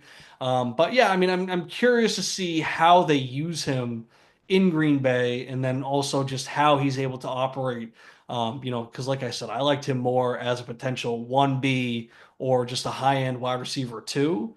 And now he's stepping into a room where it's like, he kind of has a pretty clear path to being the wide receiver one, but I'm not sure how great that is. But I mean, I like Jordan Love. I think he's a good quarterback. I think that, as long as he can stay healthy, he can really deliver for Green Bay. I'm definitely interested to see how some of these downfield plays go with Golden Speed, who I know we talked about, his 4.2 whatever speed doesn't necessarily show up in his game tape, but he still plays fast nonetheless. So I'm curious to see how they use him, if it's more gadget stuff, almost like what we've seen with Jaden Reed, while also having him kind of be a downfield, game breaker as well. So I'm interested. It was enough for him to get, onto my board and in the middle of my board, just based off of the draft capital. But yeah, I mean, it wasn't the most ideal landing spot fantasy wise, but at the same time, maybe it is because while it is a pretty full wide receiver room, there's definitely no proven alpha there either. So it's kind of his for the taking. So I guess we'll see on that, right? Two other guys, I guess I'll ask you about, get your opinion on. I'm kind of open up for the whole floor, but you have Jalen Noel and then you have Jaden Higgins, in the middle of your rankings. I have Noel on my board, so do you, Frank. You have Higgins a little bit higher. I don't have Higgins. I was a little low on Higgins going into the draft after I read Matthew Harmon's reception perception on him, and it just wasn't totally promising. It was pretty underwhelming, to be honest. But also, then he goes to the Texans, and it just feels a little redundant, with what they have in Nico Collins, where just looking at it from a fantasy standpoint, I feel like Jalen Noel can be the one that kind of steps up a little bit more as a fantasy player in Houston. I mean, we saw Stephon Diggs kind of take over that slot role, for the Texans last year. And I think when he got hurt, he was like wide receiver 8 in points per game. And even like 2 weeks after he was hurt, he was still in the top 20 in points per game wise. So, he was able to really produce as an older receiver that a lot of people felt like was on the decline. So I feel like Noel, he's more of that middle of the field slot player. He can step in and be more of a complement to Nico Collins than a supplement, like I think Jaden Higgins is more of with Nico Collins. So yeah, I just feel like it's a little redundant. You seem a little bit higher on these two guys. Jalen Noel was a guy that you had ranked wide receiver 5 in your pre-draft rankings. How are you feeling when you're putting this list together and you're including those Houston wide receivers? I just think one of them is going to emerge as the number two in what should be a good offense for the next, 5 years, call it, or at least their rookie contracts. So I think one of them is going to seize that opportunity, and I'm willing to kind of gamble with either of those guys that they do become that, and they become not just a steady wide receiver 2 next to Nico Collins, but also a wide receiver 2 in fantasy. I think you're right, though. I think Noel is the better option there. Um, I think he's like, I think he's probably, I think he'll be the number 2 option this year. Like, I think he's going to end up having a better year than Christian Kirk. Like, I think Kirk's kind of, it'll be a good competition to watch this summer, I guess, with Noel and Higgins and Kirk and kind of who's emerging. All of them with their first year with the Texans. So who can get CJ Stroud's trust and become that number 2 option next to Nico? Um, Again, I don't really know who that's going to be at this point. If I had to guess right now, if I was doing like a pecking order, I'd say Noel 1, Kirk 2, Higgins 3. But again, the reason why I have them at 6 and 7 respectively is just one of those two guys is going to be CJ Stroud's number 2 option for the next 5 years, call it. Yeah, I'm definitely interested in just kind of almost buying low on that offense after, what we saw from, sort of a down year for, a little bit of a sophomore slump from CJ Stroud, definitely some struggles with that offensive line. And then, with Tank Dell going down and, his career potentially being over. There's definitely an opportunity for these two guys to step in. And, it was kind of funny that they just went with the Iowa State guys and they just took both of them. But I mean, I like it. I mean, that draft and the offseason, it's been all about building around CJ Stroud, trying to build that thing back up. So I'm interested to see how it plays out. But yeah, like I said, I just think that Noel could be more complimentary than Jaden Higgins, but at the same time, I mean, maybe it's more of a Jamar Chase, T. Higgins situation where you just got these two guys that can. I mean, Jamar Chase obviously can play all over the field, but then Higgins can almost be like the T. Higgins where he's just the big body downfield guy. He can just go up and get it over somebody, and then thrive in that spot. So it's interesting to see. I'm definitely curious, and maybe we end up in a Rams situation where you have three fantasy relevant wide receivers like they had with Cup and Cooks and Robert Woods and whoever else. So, yeah, one guy I wanted to shout out too is Pat Bryant. I think there were some interesting third round picks at wide receiver this year. We saw Isaac Tesla or whatever Didn't love go that one. to Detroit. That was quite a shock. I literally had no clue who that guy was. And then he becomes a third round pick. The Pat But Bryant one was weird too. They were both kind of, I did not see either of those coming at all. Yeah, Yeah, it was and even, early. I forgot, like I didn't realize that Pat Bryant, because I had seen people tweeting about him and I saw like a clip of Sean Payton talking about him.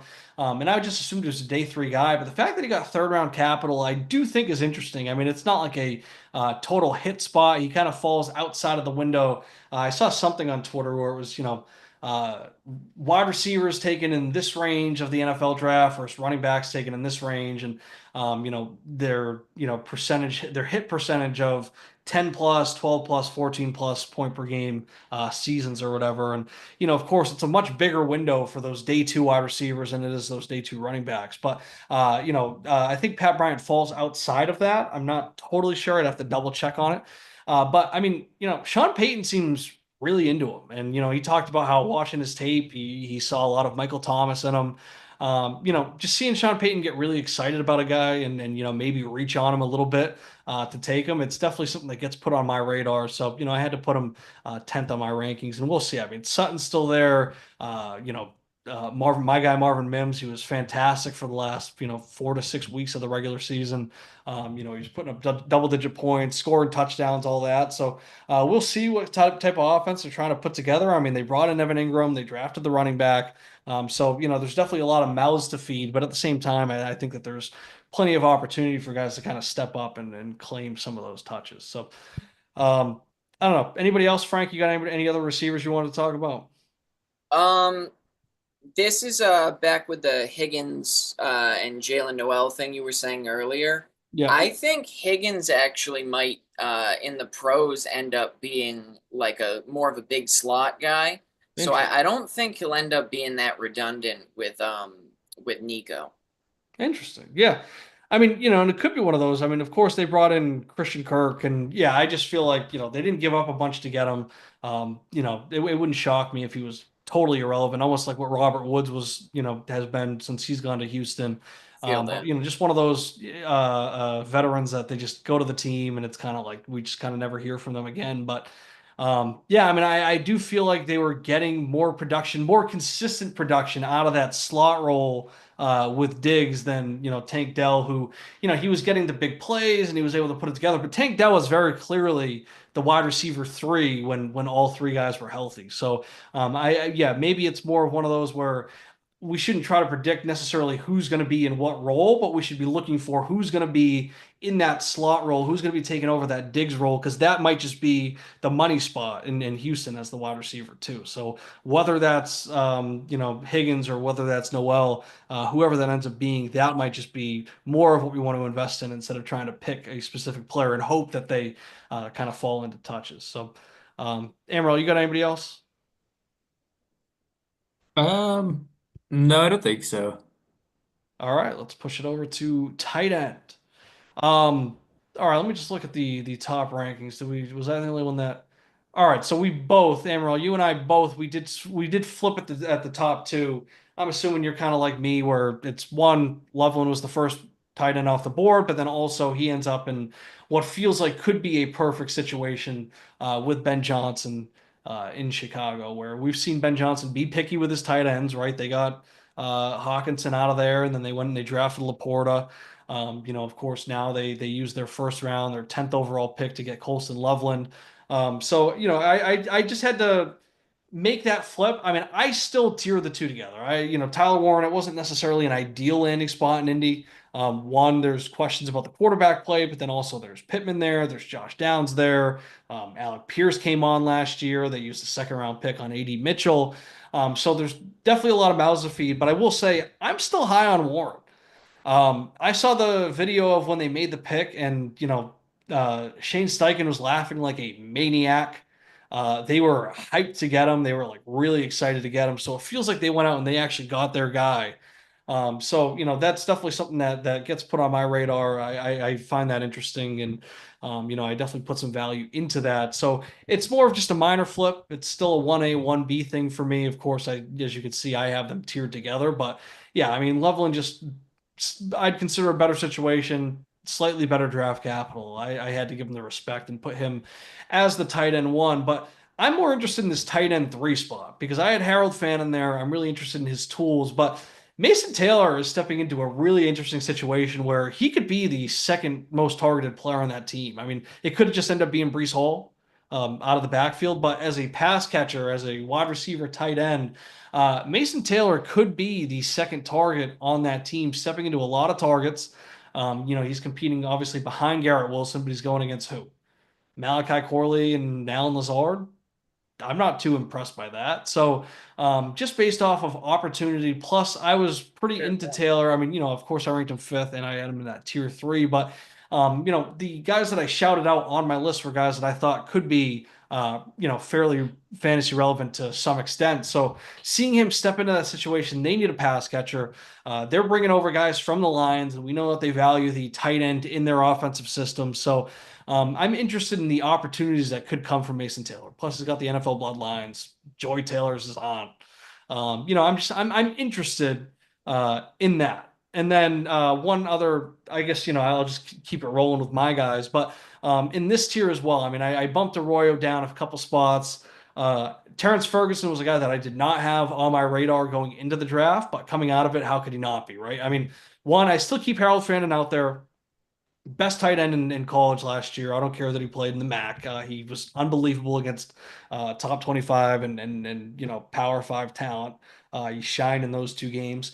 But also, I think he ended up in a pretty good spot. I mean, there was definitely questions about his athleticism, definitely questions about what he could do as an NFL tight end. But going to Cleveland, which I mean, obviously that's not totally ideal, but behind a guy like David Njoku, I feel like that is a perfect style, like match stylistically for him to kind of wait a year or two to really come on. Njoku, he's like 29 now, so he's going to be going into his 30s. I don't know what his contract situation is, but I don't think he's a long-term guy. So I think that Harold Fannin's a guy where, he should rightfully slip to at least the third round in these rookie drafts. But I think if you take him and you have the ability to kind of wait on whoever and, hopefully you're not leaning on a third round rookie draft pick to, lead you to the promised land immediately. But I think he's a perfect guy to stash. And, that's a good taxi squad guy.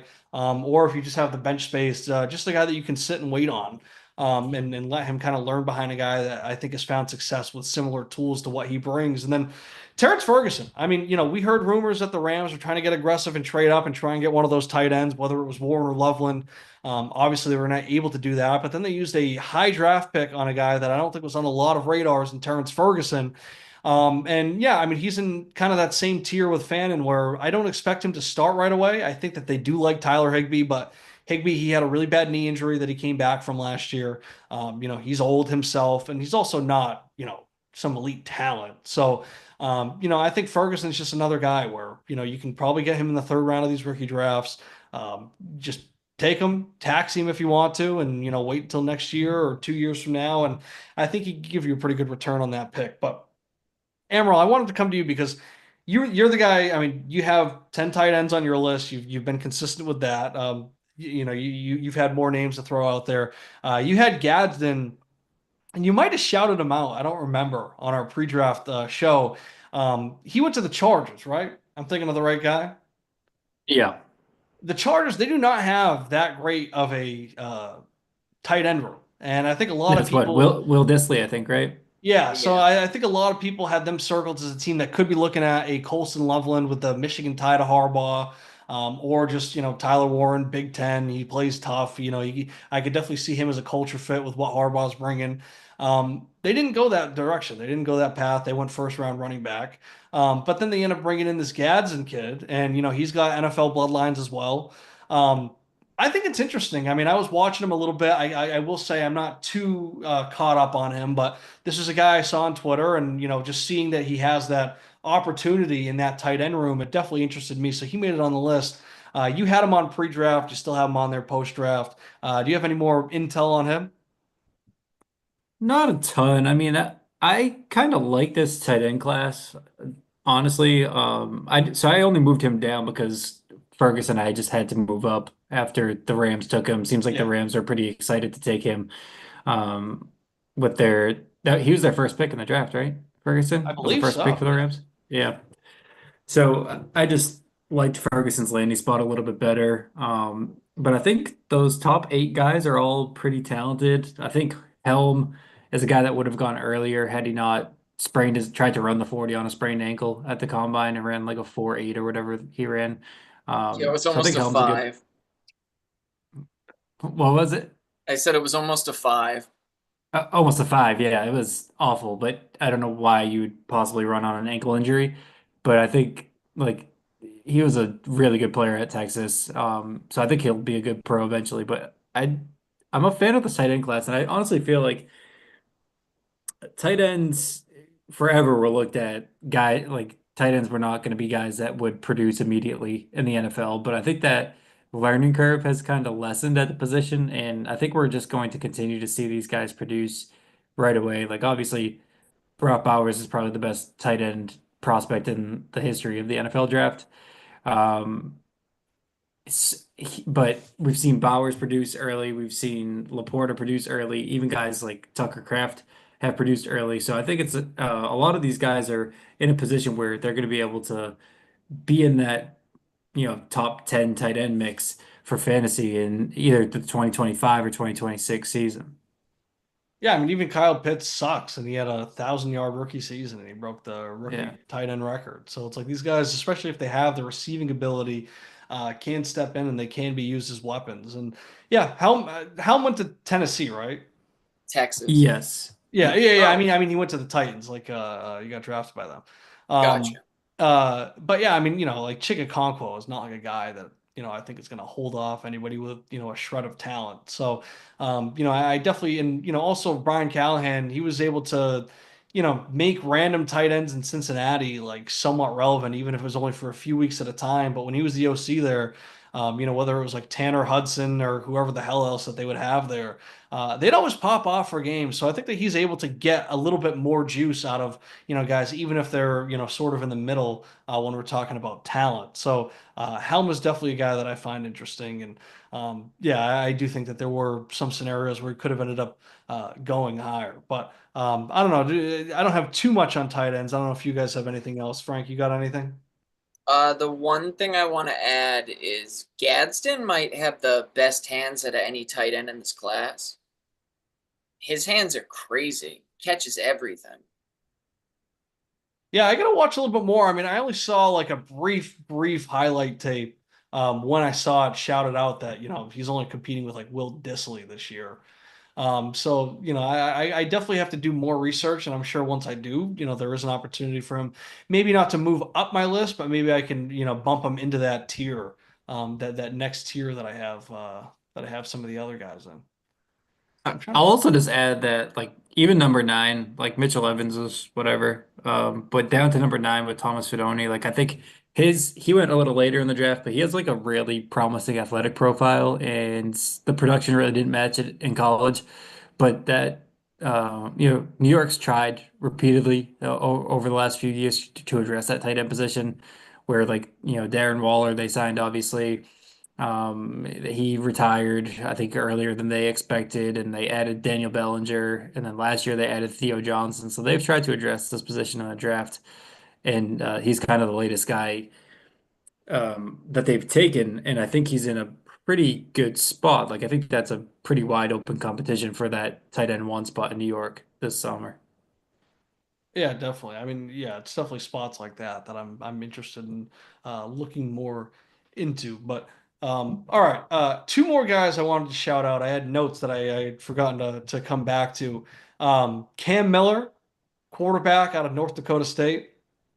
I mean, I know we've gotten kind of mixed results with these North Dakota State quarterbacks and stuff like that, but uh, Brady, he has talked about how he was not really involved in the draft process, which I do think is kind of bullshit. I have a hard time believing that he's starting to become more and more of a hands-on owner with this team, and he's not doing anything with the draft. But I did see that this was one guy that he vouched for was this quarterback out of North Dakota State, 6th round pick that the Raiders did end up taking. So I know a lot of people were looking at Shedeur as maybe being a Raider at some point in that draft. There was speculation of him going at 6 or whatever, and then as Shedeur was falling, people kept thinking this is the spot, this is the spot. But they ended up waiting until the 6th round, and they took a kid, Cam Miller. Let me get some measurements on him real quick. I thought you were Um, gonna pick. I thought you were gonna bring up the other FCS guy that went to Vegas, who was it? Tommy Mellott, the converted quarterback. And they Oh, said that's like right, that's right. they've been like talking him up and like saying he could play quarterback, receiver, or running back for us. Like Yeah, I mean, he is a hell of an athlete. yeah, like to me, it's like I'm just like you're telling me that Brady's like not into like this like 6th round quarterback, or he's not into, he loved Edelman so much. You're telling me he's not going to be into like this converted quarterback and or converted receiver or whatever, that type of shit. But yeah, Cam Miller, I mean, he's not like some crazy kid. He's 6'1", 210 pounds, 6th round pick. But I mean, the fact that Brady was vouching for him at any point in the draft, I do find that interesting. And then one other player I want to shout out is Restrepo from Miami. I mean, just the fact that he's going to Tennessee and he's going to be playing with Cam Pretty Ward, good and play. they drafted who was the guy they took? They took Iomanor, Yes, uh, yes, they took him. I mean, I feel like that's a That's guy a that good can kind pick of fit though. into that. and they took DK. They took Shamir DK too, like Yes, but it's like early, yeah, I like feel three like rounds earlier than I thought they would. yeah, I feel like Iomino or whatever. I feel like he could kind of fit into that Nick Westbrook Akine role, that downfield guy where it's going to be a little boomer bust, but he might end up being an 8 to 10 touchdown guy out of nowhere. But I'm a little iffy on as far as what he can be consistently. And Restrepo, I mean, that's not a guy that I'm buying as like oh, he was Cam Ward's guy in college, so he's going to be nasty in the pros with him. But I do think that we could maybe see, shades of like Hunter Renfro, where it's like, gotta have a receiver, gotta move the chains. Who is Cam Ward going to trust but the guy that he was throwing to last year and he, had so much success with? So I feel like for a guy that was dropping so bad throughout the draft process, ever since the combine and everything, I feel like this was like an absolute smash spot for him, if he wants to have any success at the NFL level. So those are definitely two guys that did not make my list, but ones that I will be keeping an eye on when we're talking about 3rd, 4th round picks and, just trying to find value there if we're trying to find diamonds in the rough. But I don't know if you guys have anybody else that you wanted to shout out either. Um, I do still think, even though Damian Martinez is in a bad spot, I do think 2026 or 2027, that might be he might be a guy that like legitimately could win the starting job if they don't re-sign, what's his name? Um, Ken Walker? Kenneth Walker, yeah. Yeah. Yeah, and I mean even like Devin Neal, I mean, the fact that he went round 6 was like shocking to me, but Yeah. I mean I think that the Saints are like kind of like tied to Kamara for the next like year or two financially. Like there's really not much they can do to move off of him, but I mean that could just be good for a guy like Devin Neal where it's like, maybe he just serves as like a high quality backup for the next year or two and then, eventually the chance comes where he can take over and kind of reached the ceiling that I think a lot of his believers are hoping in. But it wasn't the most ideal spot, but at the same time, it's like when you're trying to, predict like you guys were saying with DJ Giddens, right? Taylor might not be on the team, for years to come, and he's also dealt with injury issues there. So it's like you got to try and find spots like that with some of these later guys, anyways. So when we're calling out those types of situations, I mean, even a guy like Kalel Mullings, he was not explosive, but he was, a hammer for Michigan last year. And he was able to kind of pass over, what's his name?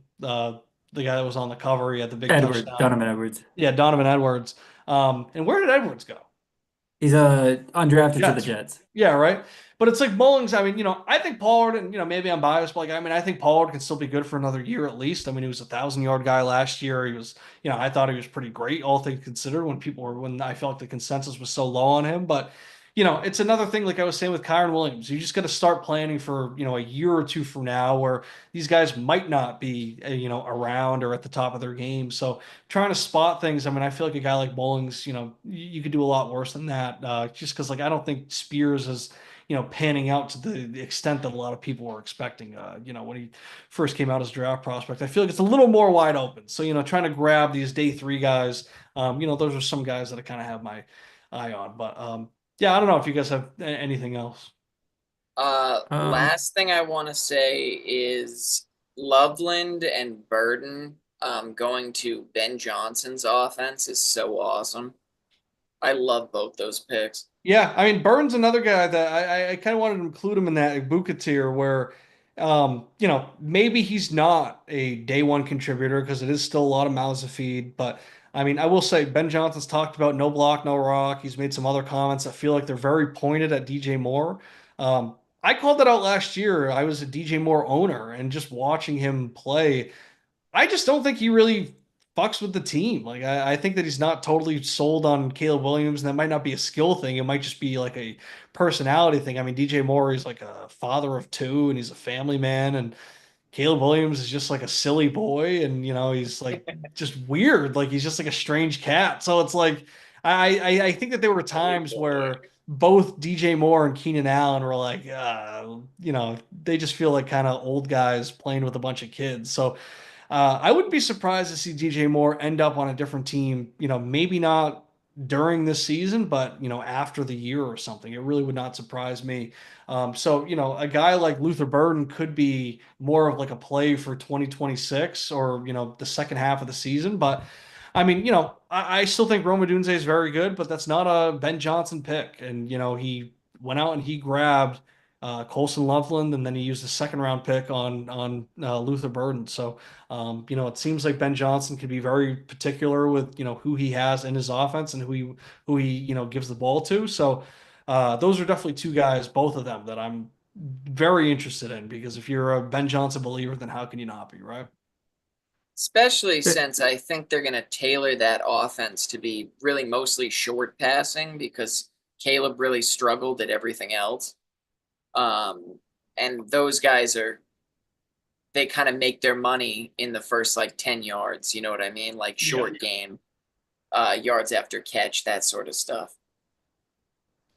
I just want to bring up one running back that we haven't talked about on either show, who's in a great landing spot, day three guy, who I think Dane Brugler is the best draft analyst, or one of the two, him and Daniel Jeremiah. And I think Brugler had him as RB5, and that's Jordan James out of Oregon. He was a productive running back there on what was the best college team for, three quarters or, of last season. And McCaffrey, the age, the injury history. For whatever reason, San Francisco, when they like take backs earlier, they tend to suck, and then it's like these day three guys or undrafted guys that flourish. They traded Jordan Mason, so I think Jordan James could easily beat out Guerrero and be the RB2 there. And then again, who knows with what's going on with McCaffrey and his injury and age status. Yeah, I mean it's always worth owning a Shanahan running back, and it seems like they just continue to find these guys in the middle of the draft, and whether it's for a quarter or a game or a year or whatever, they always seem to have a chance where they always seem to shine. So I think it's definitely like we were talking about with Rourke at the quarterback. Yeah, it's like I see that San Francisco really likes a guy late in the draft, and I find that interesting. So. Like, do you remember the COVID year when San Francisco came here and Jeff Wilson just completely shit down the Patriots' throat?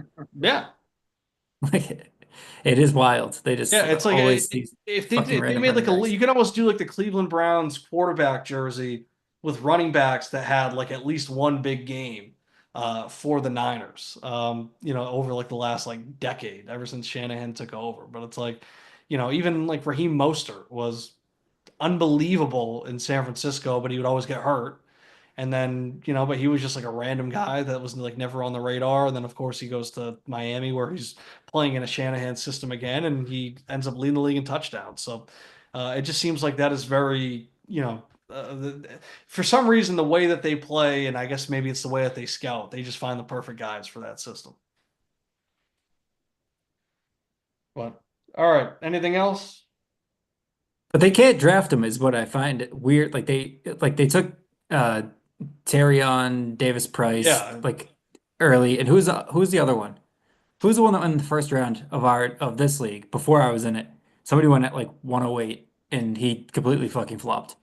He went to Philly after. that was TDP. That was TDP? Yeah. Are you sure? I mean, he at least I think he was a first round running back in our rookie draft, but he did also Huh. end up in Philly. So that's unless it's two people that made that. I'm trying to think. Hold on. Let me see. Uh, no, maybe you're right. I don't know. I thought there was another running back they took on like day two and he sucked. I'm pulling up their draft classes right now. Let's see draft history. Okay, they took Grendel last year. Yeah, they took Davis Price in 2022. Trey Sermon.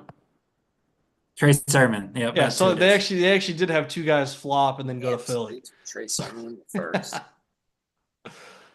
Yeah, yeah. Davis Price did also go to Philly. Yeah, I mean Davis Price was a guy that I think I drafted him in like the second round of our draft. Yeah, I think Sermon went in the first round, like the year before I joined Yeah, the league. I'm pretty sure that was a Mike Bowen pick. Yeah. I think that's that was the first player that we declared a bust in league history as far as the rookie draft goes. I think I made a big announcement in the league chat and I congratulated Mike Bowen on drafting the first official bust in our rookie draft. But all right. I think that kind of covers it. We are now, well, the clock's almost at midnight, so we're almost on the calendar day of our rookie draft, but we'll call it what, 20 hours away from the start of our rookie draft. So that would be rookie draft five, right? Because this is year six, so this would be our fifth rookie draft. Yeah, we'll figure out how we're gonna do it because we always do the live first round and then we kind of go like the slow draft for the second and third rounds. But in the last 2 years, we've kind of flown through the second round as well. So, maybe we can just crank the whole thing out just on the call tomorrow. We can maybe discuss those parameters once everybody's on tomorrow night. But I'm looking forward to that. I will say I'm expecting some fireworks. I will be on later tomorrow or earlier tomorrow doing my final mock draft, which I will do on YouTube, and then we will compare notes from that. But as always, Amaral and Frank, it is a pleasure to have you guys on, and I will see you guys. I'm not sure. We'll find something else. I'm sure I'll keep you guys coming on as like the Pats guys, and then we'll find some more rankings episode or whatever to keep you guys in the mix. Well, thanks for having us, man. It's been fun.